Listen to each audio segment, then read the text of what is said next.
Hello again, this is BD from BlenderDude.com with the final installment in our 5-part series comparing the Blendtec Total Blender with the Vitamix 5200. Once again, if you're looking for a high-performance blender, you will have found several different competitors out there, but there's a great chance your final decision is coming down between the Total Blender and the 5200. They are considered the two best on the market today. And hopefully you've picked up a tidbit here or there over the course of this video series that may be steering you towards one over the other. That's the whole point of the series. Today we'll be doing one more test. We'll be making some flour in these machines. If you did not already know, these machines are powerful enough to take your whole grains and turn them into flour. So for instance, if you wanted to make your own bread doughs, you could take some brown rice or some regular rice or some cracked winter wheat, put them in these machines and turn them into flour, so you'll know exactly what's going in those bread dough recipes. Today we'll be doing brown rice flour. Now in the Blendtec, the jar that comes with it, the same jar that you're using to make your smoothies and your soups and your ice creams, you'll be using that same jar to make your flours as well. One jar does everything. It has a rather blunt blade, and the design of that blade is such that you can do everything in one machine.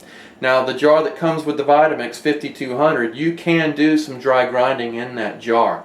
If you wanted to do your lighter loads, say for instance you wanted to turn regular sugar into powdered sugar, or maybe grind some raw oats into oat flour, the jar that comes with the 5200 is perfectly acceptable to do that. However, for your harder grains like your rice, your winter wheat, especially your corn, you're going to want to purchase a separate jar. It looks just like this. It's around $100 extra, so you will be paying a little more to do this particular function in the machine. But it's got a different jar design and a different blade design, and it works really well for these grains. So that's the one we're going to be using for this test. All we're going to be doing is putting some dry brown rice, about a cup, into each.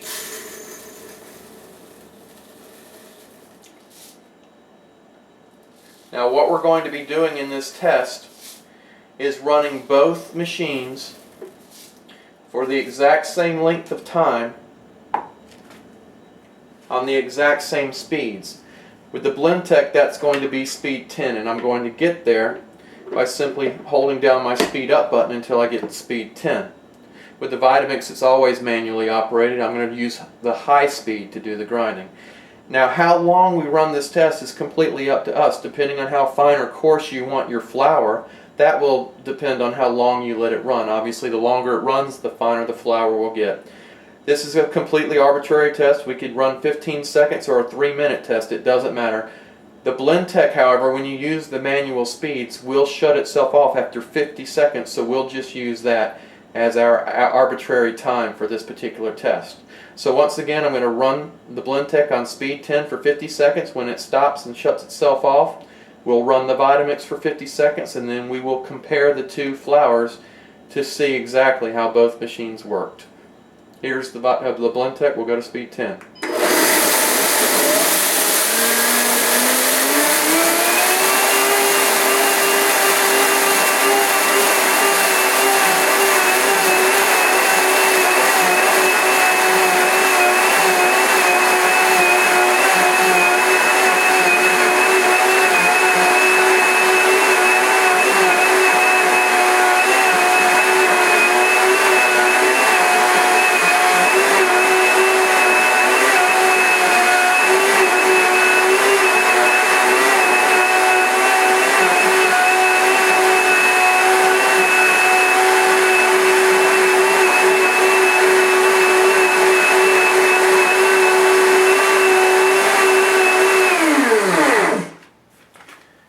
Now the Vitamix will put the same amount, 1 cup of brown rice into it.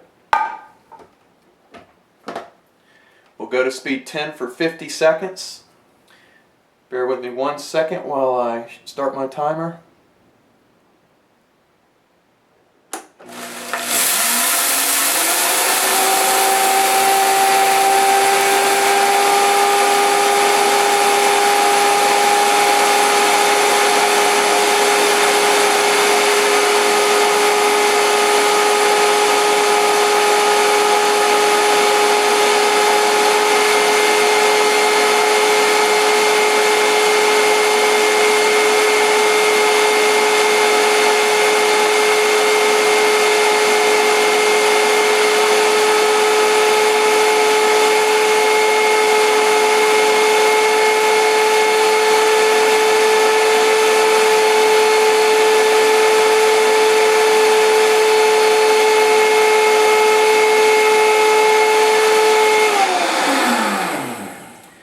Okay, now one thing I want to show you before we compare the flours. I've been meaning to do this on several videos.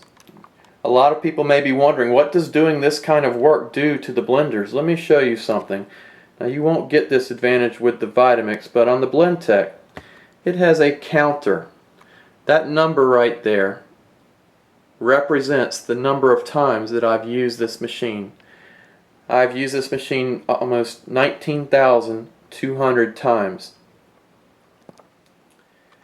Now, I haven't done the math on that, but if you divide 19,172 by 365 days a year, you're going to come up with a number that's over 50, which means if you use these machines every single day for the next 50 years, you still won't have as many uses on your machine as I do on this one. My point being, these machines are designed to last. Now, let's compare the two flours. That was the point of this demonstration. We'll put some flour on the Blendtec on one side of this plate, and with the Vitamix on the other.